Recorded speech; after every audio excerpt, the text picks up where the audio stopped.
Aujourd'hui, nous allons nous intéresser aux forces en présence dans et autour de l'entreprise et qui portent un regard sur les chiffres que l'entreprise produit, sur les informations financières qu'elle délivre. Et finalement, ça n'est pas anodin qu'il s'agisse de chiffres, avec tous ces regards qui ont des objectifs différents, des intérêts différents et qui ont besoin d'éléments pour analyser l'entreprise et son activité, car les chiffres sont un langage universel. Et c'est bien ça qui va réunir tous ces intérêts qui n'ont pas la même intention d'analyse sur l'entreprise. Ce cerveau représente l'entreprise et l'union de talents, de ressources, d'outils de production qu'elle a rassemblés afin de délivrer au marché une offre spécifique pour trouver son public et réaliser de la création de valeur.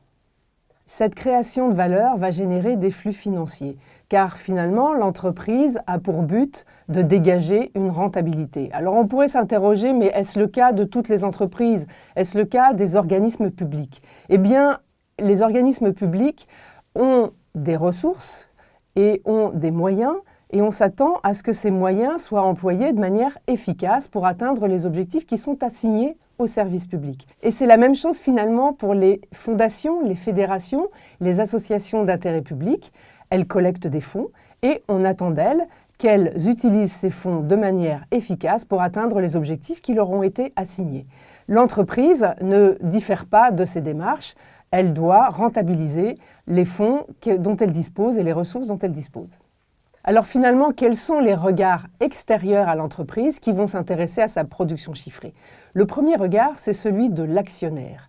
L'actionnaire a réalisé un investissement et bien évidemment va s'intéresser au devenir de son investissement. Ce devenir, c'est celui que va en faire l'entreprise. Il est donc avant tout intéressé à la stratégie que déploie l'entreprise, car s'il a décidé d'investir dans cette entreprise, c'est qu'il y voyait un intérêt, soit de complément par rapport au groupe qui l'anime déjà, soit un intérêt purement financier, et il attend d'elle une stratégie qui puisse montrer une croissance, un développement et des résultats positifs et des bénéfices. Il attend donc de la rentabilité. Mais il attend aussi une valorisation de l'entreprise, car finalement, il a investi en espérant faire à terme, le jour où il aura envie de sortir pour s'intéresser à d'autres projets, de réaliser une plus-value. L'actionnaire peut être confronté éventuellement à un dilemme. Est-ce que je souhaite tirer des dividendes réguliers de mon investissement ou est-ce que finalement j'accepte de laisser les résultats dans l'entreprise pour qu'elle puisse soutenir son innovation et générer une valorisation plus importante à terme.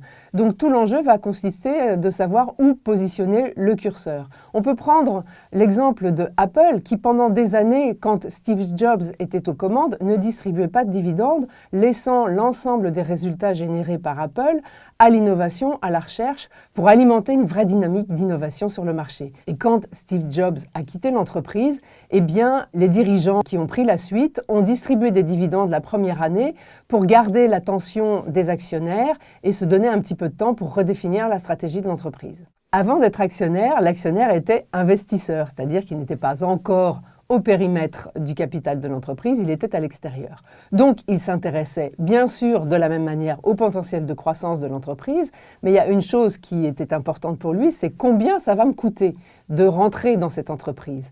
Et pas seulement combien ça va me coûter, mais quel est l'argent total que je vais devoir investir pour prendre ma place au pourtour de l'entreprise.